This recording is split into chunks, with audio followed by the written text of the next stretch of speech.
Hello, everybody. Welcome to another edition of SacTown Movie Buffs. Once again, I'm Kier, and this is Jason, who's doing I don't know what, but that's Jason.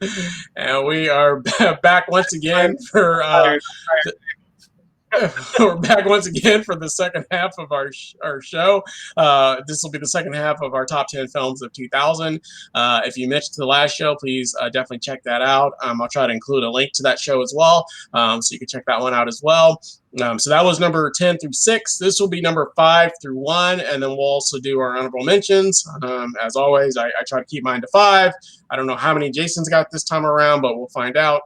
Not that many. Not that many. Cool, but probably more than 5. So, yeah, as always, of course. Yeah. Well, without further ado, let's get into it. So, let's start with your number 5 film of 2000. All right, number 5 for me is High Fidelity. High Fidelity. So, I'm a big. Anybody who knows me knows that I'm a big music fan. So, I pretty much listen to music all day long, every day, all kinds of music, all eras, everything from the 1940s through what came out last week. Anyway, this is a must-see for any music fan, basically, is what I'm saying. So John Cusack plays owner of a record store called Championship Vinyl, and it's basically a, I guess you could say it's not really a romantic comedy, even though most of the movie revolves around his love life or his troubles with his love life. But he basically just broke up with his girlfriend, and so he embarks on a quest to meet up with all of his top 5 exes to find out what went wrong this time, because he's like, clearly I'm not cut out for a partner. What's going wrong? So that's the basic setup, but it's a movie that's not really about plot so much. It's about character and about location and about interaction of people. So if you're a music fan, if you like going to record stores, I love going to record stores, then this is a must-see for sure. And it's kind of what kicked off Jack Black's career. He had done stuff before this, but this was like the first central role that he had that was really memorable. And it's just a really funny movie. It's got a great soundtrack, obviously. But it's one of my favorites, and it's directed by Stephen Frears, who has had like a really strange career, strange in a good way, as in like he's directed everything from like period dramas to feel-good comedies to really dark, depressing dramas to a movie about a guy who owns a record store. So he's had a really interesting career, and I think High Fidelity is a really great movie. So that's my number 5. All right. Yeah, I didn't hate High Fidelity. It doesn't make my top 10 or honorable mentions or anything, as most of your films don't. But that's your problem. And I haven't seen it in almost 20 years, of course. But I do remember overall enjoying it. I don't remember anything being, overly special about it or anything, in my opinion. But I know that you really enjoy it quite a bit. I actually thought it was going to be a little higher on your list, like more like in your top 2 or 3, personally. But yeah, it wasn't a bad film or anything like that. So don't have anything negative to say about it. Just wasn't, my top 10 or anything. So cool. Cool. All right. My number 5 is actually. Well, it's not that hard to describe. It's actually going to be American Psycho. So, stars Christian Bale. Yeah, basically he is a really rich, posh Wall Street guy, like in the 80s. That is, it's kind of a comedy. It's also kind of a horror film. He's also kind of a deviant as well. And it's kind of just a little bit. Yeah, just a little bit of a sexual deviant, if you will. But it's just a really just fun film. Because he's basically like this like Wall Street guy that's also a serial killer in a sense. You know what I mean? Because he's also like, doing some very horrific things to people as well. And he's like easily like jealous of anybody that is has anything that he doesn't have. it could be something as simple as a business card kind of thing, you know what I mean? Or getting into like this, posh restaurant that's impossible to get into, or stuff like that. So those are the kinds of things that would keep him up at night, kind of thing, and make him want to maybe do violence to people that have nicer things than him, or whatever case may be. And it's a really quirky but really interesting film. Like I said, it's very funny in parts. There's one of my favorite scenes in this film is this scene where he's about to get into the shower, basically, and he's like describing his ritual about like all the stuff that he puts on his face and the mask that he uses and what he does to dry the skin and that kind of stuff. It is like one of the funniest things I've ever seen. It is just hilarious. And there's a lot of very, very funny parts in this film, so it really is kind of a comedy horror film, because there's also some very graphic and very gruesome things that happen in this film as well, including the use of like a chainsaw.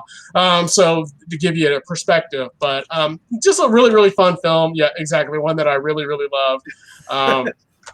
And have always had a special place for. I actually just watched this one not that long ago, actually, maybe about 6 or 7 months ago, and it still got a great kick out of it. So yeah, really, really fun film. Number 5 for me is American Psycho. Cool. Yeah, I love American Psycho. It's a little bit higher up on my top 5, but it's definitely one of my favorites of that year. One of my favorites in general, I'd say. But yeah, you described it pretty well. It's about a psychopathic yuppie, basically, and I think Christian Bale this is clearly the movie that put him on the map for sure. Yeah, I would agree with that. Yeah, he'd been in several movies before this, but this is what definitely, this combined with Shaft probably is what the same year is what kind of broke him in the States for sure. What's funny is he almost plays the same character in both those films, actually. You know what I mean? Yeah. He's this rich, pompous kind of guy. A little more of a deviant in this one, obviously, but definitely it's almost the same kind of person, though. You know what I mean? Like this really rich kid that gets very easily jealous over people having something that he doesn't have, or whatever case may be, and would want to do violence to somebody that has the stuff that he doesn't have. You know what I mean? So that's really. Right. It's almost the same character, really. I mean, obviously, we both would agree that this is a better movie, of course. But but definitely, those are the two films that definitely I think that I first started noticing who Christian Bale really was. You know what I mean? Like, who is this guy? And then of course he went on to do a lot of great things. But that's kind of the start for him. So yeah, I think it's great. I think I've never read the book, although I'm a fan of a lot of the movies that are based on Bret Easton Ellis's books. He's really good at writing about like amoral rich people, basically, because like The Rules of Attraction is based on his book, which I also really like. Less Than Zero, good movie that I like. So he's really good at writing about like really vacant, amoral, rich white people, basically. So. It's a great dark comedy. It's a good satire, it's very funny. It's very violent. I love American Psycho for sure. Yeah, cool. Good choice. Cool. Moving on to number 4. Number 4 is Traffic. Yeah. So Traffic is Steven Soderbergh. Again, I know we talk about him. What did we talk about him recently with? Wasn't there something the year before that Out of Sight. Yeah. So Out of Sight and Traffic are two of my favorite Steven Soderbergh movies. This is really kind of a big epic ensemble piece, basically about the drug trade from every level, from your low-level couriers to your big-time drug dealers, to the DEA, to the government, to the cops. It's kind of like, it kind of reminded me of Sicario, actually reminded me of Traffic in a lot of ways. Although Sicario is more of a thriller and Traffic is more of a kind of, it's also a thriller, but it's more of a little drama. Yeah. But they are definitely comparable in that they attempt to explore the drug trade, particularly between America and Mexico, in this very vast, every level from the addict to the kingpin to the government to the cops, everything is represented. And they both star Benicio del Toro, actually, now that I think about it. So I think most people by this point have seen Traffic. I think it's a really great movie. It won 4 Academy Awards: Best Director, Best Adapted Screenplay, Best Supporting Actor, and Best Editing. And I think it deserved all of them. I think Traffic's a great movie, so I recommend it. Number 4, Traffic. Yeah, I've never been a huge lover of Traffic for whatever reason. I think because I felt it was kind of long, and I felt like there was too many characters and too much. There was just a lot going on, for my taste, anyways. I personally would prefer Sicario over Traffic. Just they're not similar per se, but I just like the more zippy pace of that one for my taste, anyways. But I don't hate Traffic. It just didn't make my top 10 or my honorable mentions or anything. But it's definitely one of those really big, long, epic type films. So I don't have anything necessarily negative to say about it. I just don't love it personally. So yeah, that's just me. So, but yeah, definitely one. Probably everybody's seen it, but of course, if you haven't seen it, definitely check it out and see it for yourself. Just for me, it just felt a little long for me, and I felt like some of the stories were more interesting than others, in my opinion.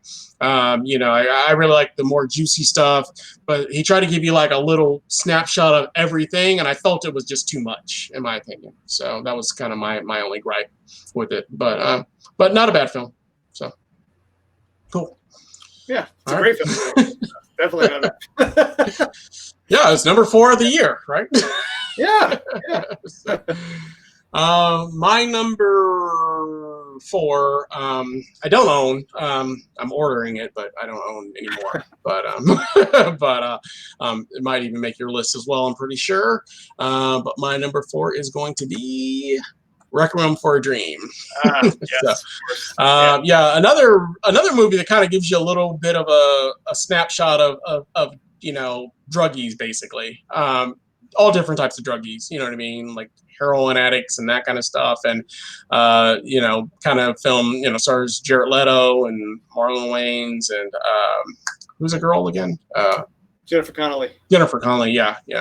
Another one that I think got nominated for a few Oscars as well. So, but yeah, just really, really good acting, great story. They're basically, the 3 of them are kind of like all like junkies, druggies, or whatever case may be, and they all kind of. Even his mom, she's kind of like a pill popper kind of stuff too.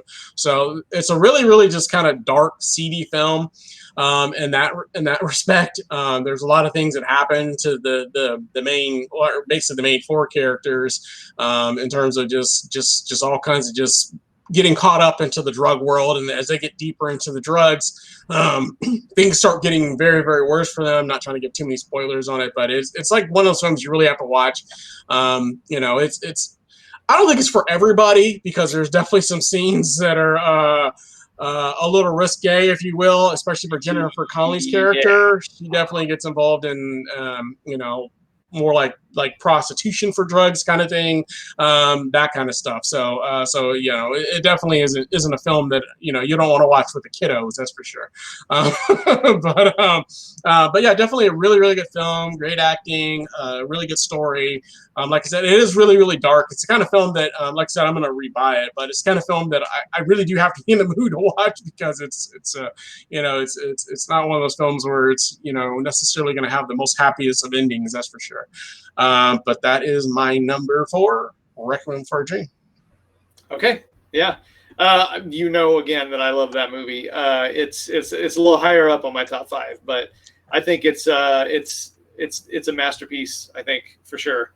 And it's probably, and it's funny you mentioned that you got to be in the right mood for it, and that's definitely true. But I keep seeing it pop up on, how you get these little, you get ads popping up on, Facebook or whatever, and it's like top 20 movies that you can only watch, are so disturbing you can only watch once. And this Requiem for a Dream is always on those lists. And it's probably that way for a lot of people, but I've watched that movie probably 15 times, to be honest. Yeah, but not everybody's morbid like you are. You know what I mean? Hey, man, more. No, it's definitely kind of film that, like, you know what I mean? I would only show to certain people that I think that might have affinity for that type of film, because you got to be honest, there's a lot of people that definitely wouldn't want to watch that film more than once. Let's put it that way. So, Yeah. So I can definitely acknowledge that. And like I say, even for myself, it's not the kind of film I'm going to break out, every so often just for the heck of it. That's just me personally. But it's one that I definitely love, I definitely respect, and I definitely enjoy. But there's just some films I really have to be in the right mood for. Take The Green Mile or something like that. You know what I mean? I really have to be in the mood to watch a film like that, even though I love it. Well, The Green Mile is also like 3 hours long, but that's another story. But you know what I mean? But I really have to be in the mood for some of those types of films, because they are kind of gut wrenching in some ways. So they're really, you can really respect them, but there's just so much bad things that happen to people, and they're definitely not these feel good movies of the year, which, if you want to watch something fun or exciting in action, or just like a really good horror movie, that kind of stuff, you can break those films out all the time. But something like this, I really feel like you kind of have to be in the mood to watch, just in my opinion. So I could see why that would pop up on a lot of people's lists for sure, as a film not to watch once and maybe you don't watch it again, because like I said, I personally probably haven't watched it in over a decade. So. Oh, man. Yeah, I don't know. See, like, this sounds bad, but I think I do find it like entertaining in a way, mostly because of the way it's made. And this is not a slow movie at all. And I think it may have even set a record when it came out for the number of cuts. Like, it has like over 2,000 cuts, when the average movie has an average of like 300 or something like that. And so I think this movie, the way it's made is the way it's edited and the way it kind of mimics, I guess, the feeling of like a drug rush, and it's got all these crazy visual and sound things going on all the time, and it's got a really cool soundtrack too. And I don't mean like a pop soundtrack. I mean, like, the score is one of those that I find myself listening to often, because it's really good score. So I don't think it's depressing, it's grueling, but I don't think it's a drag. I think I put it on and I'm entertained. That sounds bad for a movie that's almost exclusively bad things happening to people, that it's entertaining. But the way it's made, I hate to say like music video style, because that these days that sounds like a bad thing, but it really is kind of music video style, the way it's edited, and I think it's really brilliantly done. So I don't know. I could watch it anytime, basically. So maybe I'm just a sicko. probably true. No, definitely. Like, I don't think it's a drag, but it is one that I have to be in the mood for. You know what I mean? It's not, for me personally, it's not one that I'm going to wake up and watch on a Saturday morning at 9 o'clock or something like that. It just, I don't know. It's just, it's not depressing per se, but there are a lot of elements to it that you could say are depressing for sure. Oh yeah, it is for sure. Yeah. So yeah, cool. I guess I like being depressed. Yeah. Apparently so. So, all right. Well, moving on. Number 3, man. Number 3, for me, we've already talked about American Psycho. Cool. So this is awesome. I love it. One of my favorite movies. I still remember the day I saw it in the movie theater, before anybody knew who Christian Bale was, basically, and I just remember being blown away by the movie and by his performance. So yeah, great movie. We already talked about it, but yeah, glad we agree.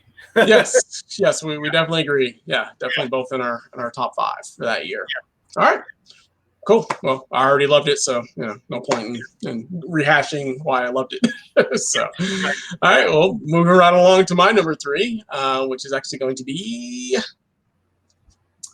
Love and Basketball. So, so film that I've always liked. It might actually be my favorite basketball movie, actually. Even though it's more of a love story than it is basketball, I think it blends pretty well. So basically, like I said, it stars Omar Epps and who's the girl in this one again? I can't remember her name. Sanaa Lathan. Yeah, so Sanaa Lathan. Yeah, her dad's like a big time producer or whatever. So.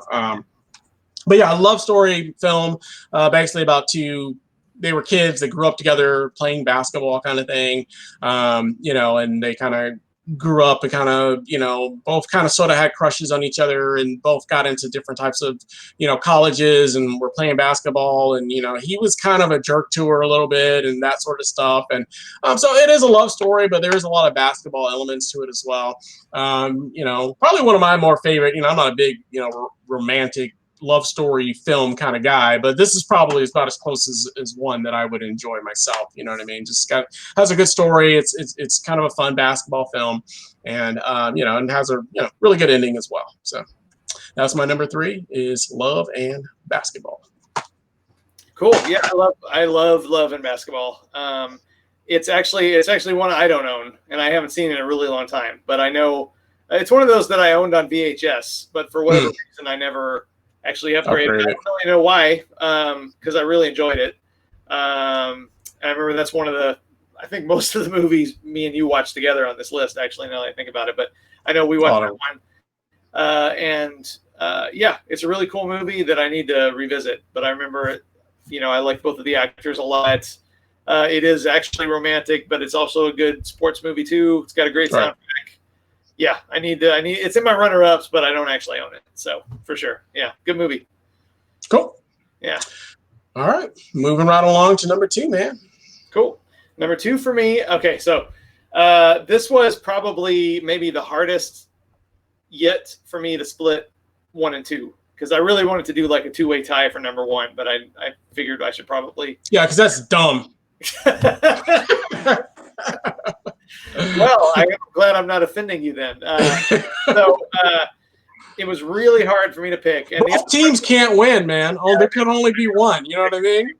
I like both teams. I hope they both tie. Yeah, exactly. Then everybody wins, right? That's a good thing. But like The Truman Show and Out of Sight in 1998, I eventually put them in order. And so this time I did also. But my number 2 is Memento. So Memento is a great movie. It's not Christopher Nolan's first film. It's his second film, but it's also his best film, I think. And I'm a big I'm a big Christopher Nolan fan. I've at least liked everything he's done. I haven't loved everything he's done, but I've never disliked anything he's done. But this, I think, as much as I love all of his later movies, and they seem to get bigger and bigger and bigger, first like the Batman movies, the Inception, Interstellar, they just seem to keep getting more and more massive. And I have nothing against that. I like a broad canvas, and I like all those movies. But for me, he's never made a movie as perfect as this one. And it's a small, compact movie, but it's just absolutely perfect. So the main gambit about this in this movie is that it's not a spoiler, is that it's told in reverse, and that you could read that in every review that came out at the time it was released. So it's not a spoiler, but it's a murder mystery that starts at the ending, and it works backwards little by little. And you might be thinking, if you haven't seen it, how can that possibly work? Well, it definitely works. I'll put it that way. It just does. Yeah, but it's a fantastic movie. It stars Guy Pearce, who was pretty hot at the time, especially from LA Confidential and this.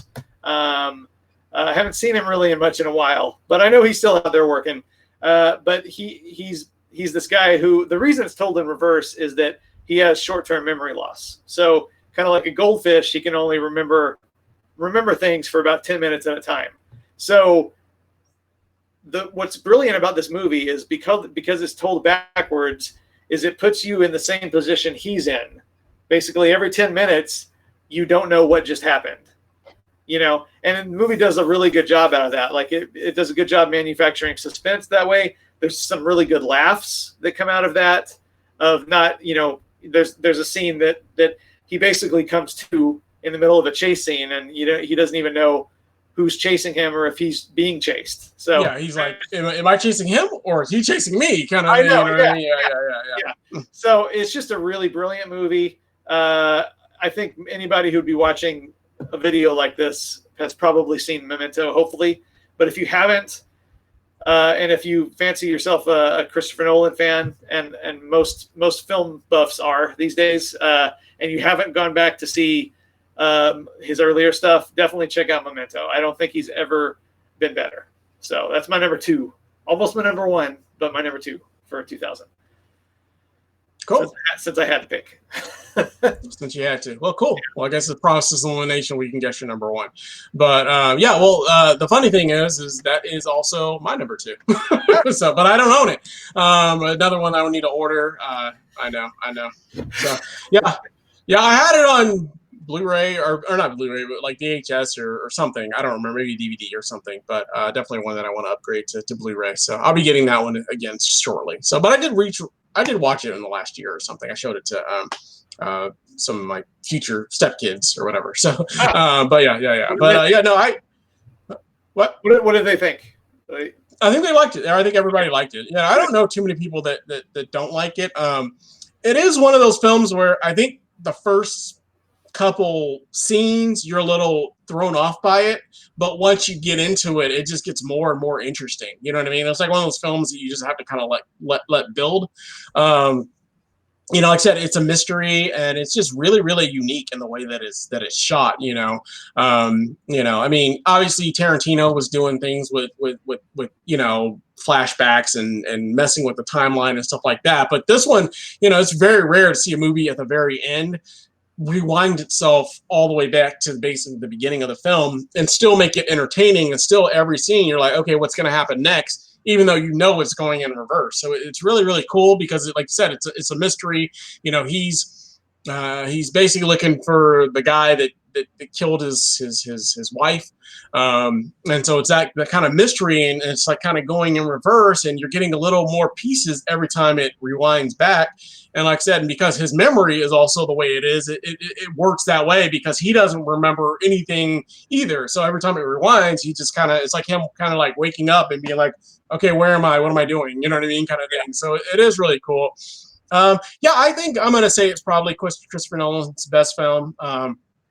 There's a few films that I like more than others. I didn't really care for Interstellar personally. I didn't think that one was as good in my opinion. But yeah, it's probably my favorite one. I know most people really love The Dark Knight, and that would probably be the more popular one over this one. And then also the other one, the other big one you just mentioned with Inception. Inception, yeah, Inception. Sorry, I always get Interception and Interstellar. I always twice now. I've almost said Interstellar. Interception. I always get those confused. But yeah, I liked Inception a lot. That's also a really big one that a lot of people love too. Which, if you talk to some people, they would probably say those are the better ones. And obviously, everybody knows The Dark Knight. It's just like that massive, huge film, and that whole series was just massive. But yeah, he's always been a great director. Always enjoy his stuff. So yeah, my number 2 also. So that makes that real simple and easy. So don't have to spend any more time on that either. So well, moving right along to your number 1 film of 2000. Yeah. So not a surprise if you've been paying attention. My number 1 for 2000 is Requiem for a Dream. So we've already talked about this. I think it's just a totally brilliant movie. It's one of my favorites, and I would say Memento is one of my very favorite films too. So that's why it was so hard for me to pick between these two. They're both A pluses, if you ask me. But Requiem for a Dream is just one that I keep coming back to every few years, and every time it blows me away. And I think Ellen Burstyn is just amazing in this movie. Jennifer Connelly, Jared Leto. You know, a lot of people give Jared Leto a lot of grief because he's kind of a weirdo, and yeah, you know, I don't mind if an actor is a weirdo. It's almost rightly so. He is kind of a weirdo. I don't, but so is Joaquin Phoenix. You know what I mean? Like he's a weirdo too. But they're great actors. You know, they definitely can do a lot of good roles. So he's a talented weirdo. I don't mind talented weirdos. And Marlon Wayans, like he's really good, and I think this is the only time he's ever attempted. I don't think he ever did it again, playing a serious role, as far as I know. And he's really good. What can I say? Can you think of one? Another. I was trying to think. I feel like there was one, but I can't remember off the top of my head though. So, he doesn't do serious acting very much. He's more comedian kind of guy. So, no, I agree. So, and it's just a great movie, and I'm a big fan of the director, Darren Aronofsky. who also did a really good movie called Pi. He did a movie Mother that came out a few years ago that's very, very divisive, but I love it. He also, what else did he do? Noah. I like Noah a lot. He's definitely like he's definitely not for everybody, his movies. But that's why I like him. I like stuff that divides the audience, because it's easy to make something that everybody's gonna like, but it's hard to make something that only Jason likes. Shut up. No, I think anything that's made to appeal to everybody is almost by definition pretty mediocre. The interesting stuff is the stuff that really you either love it or you hate it, because it provokes a response. So that's my big opinion on stuff like that. But he's definitely a divisive filmmaker, and I come down on the pro side for sure. So Requiem for a Dream, my number one for definitely that year. Probably top 5 if we did the whole decade. I don't know, but yeah, Requiem for a Dream, great movie. Cool. Yeah. I already said it was obviously my top 5 as well. I definitely enjoyed that one quite a bit. I'm not too big of a fan of most of those other films that you named that I've seen. But this one I thought he really hit the mark with for sure. So, but I could see he's, like you said, being very divisive in terms of the films that he makes, and even Requiem is not for everybody. I'll admit that as well. So not everybody will get it, not everybody will love it, and I'm even hesitant to show it to certain people because you know what I mean. I don't know if they'll get it or like it or whatever. There's definitely some scenes in it that I'm like, they may not like that. No, great choice for number 1. Like I said, no argument there. My number 1. Is actually going to be one that you probably like, but you didn't think should have been number 1, but it's the Best Picture winner, so I'm going with it anyways. And the number 1 is actually going to be Gladiator. So, that is the Best Picture winner. It is the Best Picture winner. It is the Best Picture winner. So you can say what you want about Gladiator, but I enjoy it. Obviously, it's a good battle film. Very grueling. I mean, obviously, it stars Russell Crowe. He's amazing in there. I just love it. It's just a great action film. If you're an action film and you like an action fan and you like good action, this is definitely one that you should be checking out. He was a general, around Maximus. Around the what century was that? 1400s? I don't know. Whatever. It's one of those ancient Roman type films where he basically was a general. BC, isn't it BC? Is it? I think that's BC. It might be. You might be right. I don't know. I can't remember the exact time period of it. But in any event, he, it also has Joaquin Phoenix in there, who plays the bad guy as well, who basically takes over as a new ruler, and kind of basically asks that, Russell Crowe's character kind of submits to him, which he kind of refuses. So then they order him to be killed. And, it's not a spoiler, but he basically ends up, getting away, ends up in the slave trade, and basically has to become a gladiator where he's actually having to fight to survive, basically as a trained gladiator. But just really, really good action film. Lots of great sword play. A lot of the cool lines. Are you entertained? And once again, it was the Best Picture winner of that year, and rightly so, in my opinion, because it was the number 1 film of the year. Jason can disagree all he wants, but it was the Best Picture winner of 2000. So that's not just one person. That's not even me. I didn't get to vote. I didn't get to vote in 2000 for the Best Picture winner, but that's what they chose, and that's what it is, and that is the best film of 2000. Okay, all right. That's a genuine surprise. Like, I knew you liked Gladiator, but I never would have dreamed it would have been your number 1. I even told you back then it was number 1. It was my number 1 film. No, I remember we went to see it both together, and we were both, neither one of us were that over the moon about it, because we had a friend. No, you weren't over that moon about it. I bought the damn film that year. I don't know. I just remember, like, we have a friend. We have a friend, a mutual friend, who was going crazy over it, and I remember we both went to see it, and we were like, "Yeah, it's all right. It's no Braveheart." I think you're thinking of your brother, because I liked it. No. Yeah. It's fine. Like, I don't hate Gladiator, but it's a 3-star movie for sure. I mean, like, there's nothing that special. 5-star film, Best Picture winner. There's nothing that special about it. Best He's not. Picture winner. He doesn't do anything that impressive. He's the character. There's not a whole lot to it. It does have some good action scenes, but I don't know. I've never been a big sword and sandal fan. That's your problem. I like sword and sandal films. You know what I mean? I like Gladiator. I like Troy. I like a lot of those films. So they're good. Really? They're fine. Troy? Yeah. Nobody likes absolutely. Troy. Yeah, nobody hey, man. likes Troy. You know, not everybody can like, crappy horror films all the time. Brad Pitt doesn't even like Troy. In fact, I don't care what Brad Pitt doesn't like. He was in the movie, so he's the one starring in it. He put on record like a couple of years ago saying like that was the movie that made him say like, wow, I got to stop doing things that I think that are just going to be hits. I got to start doing things that I find interesting, because that was not interesting.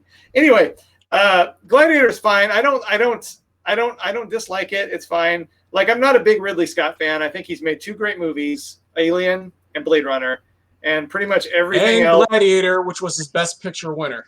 Everything else is pretty average to me. Like, he doesn't really have that. Which was his Best Picture winner. Yeah, how many Best Picture winners have you thought was the Best Picture of the year, or even liked? So it doesn't matter, man. I like this one. So, and they got it right. They were right on the money, baby. Yeah. Right on the money. It's all right. It's all right. It's all right. Gladiator's fine. We'll agree to disagree, and the Academy disagrees with you. So, yeah. So touche. Well, getting into my honorable mention, since clearly Jason takes a lot more time than I do, I'll just run through mine real quick. Some of them we've already mentioned, but I go from 15 up. So number 15 is Almost Famous, which was on our last show. Number 14 is Castaway, which I like. It's good. 13 is Mission Impossible 2, which I thought was actually kind of the worst of that series, in my opinion, but I still like it. So, 12 is Way of the Gun, another really good bag of money film that we did on a previous show. And then 11 for me was Pitch Black, which I also like a lot. So, yeah. All right. So my runner-ups for 2000.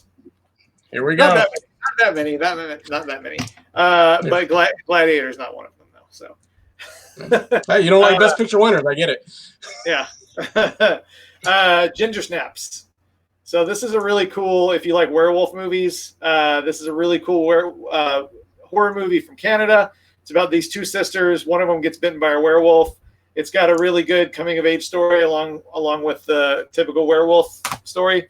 A lot of fun. Halloween set movie. So if you like Halloween movies, werewolf movies, go for that. The Gift, which we talked about last time, we both really enjoyed The Gift a whole lot. Let's see. One of your favorites for sure, Nurse Betty.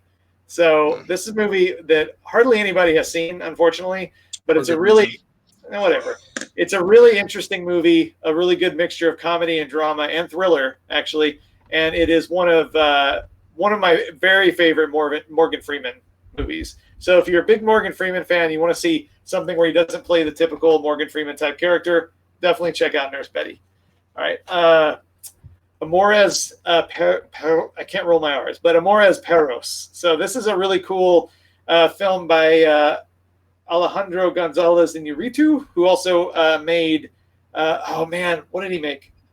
I'll get back to you, but this movie is a very Pulp Fiction inspired type movie. The title loosely translates to Life's a Bitch, which I like. But it's a movie kind of like Pulp Fiction, where it's got 3 separate stories that kind of intertwine. A lot of good violence, a lot of good suspense. Highly recommended movie. It's in Spanish, so you definitely have to know that. Yeah. Charlie's Angels. So I love Charlie's Oh yeah, Angels. that's better. That's way better than Gladiator. Oh yeah, way better. You're tripping. You are tripping. No, this movie I've always thought was very misunderstood. This is it's not just a good action movie, it's a good comedy. It's got one of the best soundtracks ever, which goes a long way with me. It's just like every 30 seconds there's another good song playing.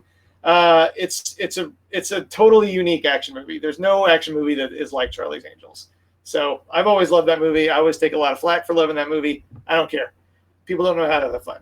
So Unbreakable, which we were talking about last time. I like Unbreakable a lot. Hamlet, with Ethan Hawke. It's one of those back around this time. There were a lot of those. This was really in fashion to do these kind of odd avant-garde Shakespeare adaptations. This one's really cool because it takes place in modern day, but all the actors speak in the Shakespearean language still. So it's got kind of that cool dissonance between like the skyscrapers, but they're speaking in basically like Romeo, the Romeo and Juliet with the Leonardo DiCaprio version, kind of in a way, right? Sort of, but this is like the Romeo and Juliet movie was kind of taking place in kind of like this weird like alternate reality, where this is just straight up modern day New York City. In other words, like he does like the to be or not to be speech, like walking through a blockbuster, stuff like that. So it's really kind of interesting. Quills, which is a movie about the Marquis de Sade. A lot of really gross sexual and violent things in this movie, which is why I like it. No, I'm just kidding. But it's a really interesting kind of horror film / loose biopic. Not really biopic. It's loosely. It's like a kind of like Shirley. He's playing a real character, but it's not like a true story about the real character. I mean, he's playing a real person, but he's not. It's not supposed to be him. Remember the Titans? I think this is a really good sports movie, inspirational movie. It's not a great movie, but it's. I like it. It's fun. I like it. Yeah. And I've got all four here actually, but the first Final Destination, basically. Did you like all of them? No, I like all of them except for this one, the fourth one. I thought the fourth one was terrible, but I like all the other ones.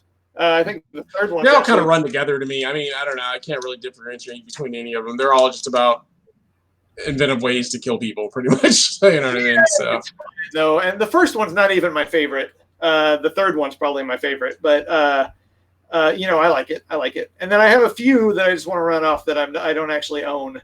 So those would be Love and Basketball, Wonder Boys, Original Kings of Comedy, Girl Fight, Chuck and Buck, and Dancer in the Dark, and Battle Royale.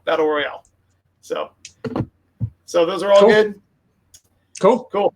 Not as good as some of the other years we've done, but Yeah, I agree. 2000 was kind of like, I don't know what the rest of the decade's going to look like, but I definitely.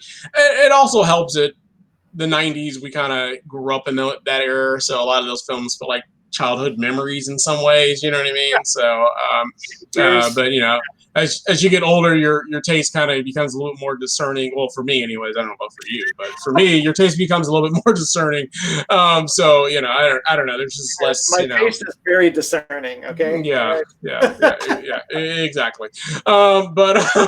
Yeah. So no, I agree. I don't know what the rest of the decade's going to look like, but that we're into the 2000s. I'm sure there's some really really good years in there, of course, but I can't think off the top of my head. But yeah, we'll see how it goes with the rest of the 2000s. And get into the 2010s. There's good films every year. I mean, obviously, and usually the top 10 should be pretty solid. But 2000 was definitely probably, since we started doing this from 1995, I feel like 2000 was kind of the weakest year in my opinion overall. Yeah, probably. I'd have to really look at it, but I felt like it was definitely more of a scramble. Like, especially for my honorable mentions, I kind of scrambled to even pick 5. You know what I mean? I was like, I guess this one's cool. So, I agree. Well, with that said, before we go, obviously we've talked about we're going to start something new in our series. We're going into the next year, which would be 2001. We're going to start making each other watch a film that I've seen that you haven't seen, and vice versa. It's a little bit harder for me because you see a lot more movies than I do. So if there's a movie that you haven't seen that I've seen, there's a good chance that it might not be one that I necessarily love per se, but it's one that I saw. So I'm gonna have to choose for you. But for me, I feel like it's gonna be a lot easier. So for you to choose one for me, because there's probably like 20 that you've loved that you could recommend for me. So.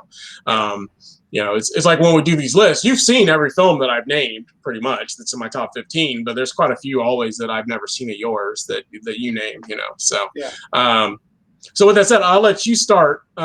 What's the film that you're going to select for me to watch for 2001? For 2001, I'm going to request that you watch, and you're going to be glad I didn't go with, because I almost went with Josie and the Pussycats. So, which is it's actually a really good movie. It's actually a really funny movie, and I think a lot of people will back me up on that. It's actually a really good satire. It's funny, but I didn't go with that, which you're probably like, Yeah. No, I'm gonna request that you watch The Man Who Wasn't There. The Man Who Wasn't There. Yeah. Okay. Which is a Coen Brothers movie, and I know you're not like wild about the Coen Brothers, but you like a lot of Coen Brothers movies, and it's like a film noir. It's a really good movie, and I'm going to try to revisit it also because I haven't seen it in a really long time. So I'm going to try to watch it to refresh my mind before next time too. But I don't think it's going to be one of your new favorites or anything, but I think you will enjoy it. So all right, well we'll see what happens. I will definitely watch it, and I'll be ready to go for our next show. Right. The film I chose for you is going to be a little different. It's going to be How High, starring Redman and Method Man. I knew it. Why did I have this idea? Okay, all right. Okay, oh, Mike. All right. Okay, all right, cool. We'll never do that again. Whatever you do. Well, yeah, so I'll be watching The Man Who Wasn't There, and you'll be watching How High. And when we do our 2001 show, we'll start off with that, and we'll both give our opinions on that, and then we'll go into the list. So I think I got the short straw. I don't know, man. I don't even know if I'm gonna like it. I'm not a big Coen Brothers fan, not as much as you are. Clearly, I probably like a few of their films, but there's only been I think 2 maybe that I really really enjoy. So we'll see how it goes. All right, we'll see how it goes. All right, man. We both got homework assignments. I'm sure I'm gonna. You're gonna love How High, man. You're gonna love it. I'm gonna have to going to love it. I'm sure I'm gonna have to redo my top 10 for 2001 for How High. I think you probably will, man. I think you probably will. Whatever you had in your mind for number 1, just go ahead and X that off, man. How High, baby. Well, I will approach it with an open mind. And as will I. Will I. All right. Cool. All right. Well, that concludes another show. Once again, we thank you guys for watching. Be sure to tune in to catch our reviews of the 2 films we'll be reviewing for 2001, obviously. Once again, as always, if you like this show, we ask that you definitely like and subscribe to the channel. Make sure you hit that bell notification so you don't miss any of our next updates or uploads. Of course, the 2001. So, and we will be catching you guys again next time. And we thank you guys so much for watching, and we appreciate all the support you guys are giving us. We really appreciate it a lot. We've got a lot of great feedback, and we like doing these shows. They're fun for us, and this is us in real life. You know what I mean? There's no putting on airs. This is who we are. So we just love doing this stuff. We love talking about films. We love having a good time, and we hope you guys are enjoying watching the 2 of us go back and forth and critique each other's tastes, if you will. Yeah, so. It's not just a show. Kier actually has bad taste in real life.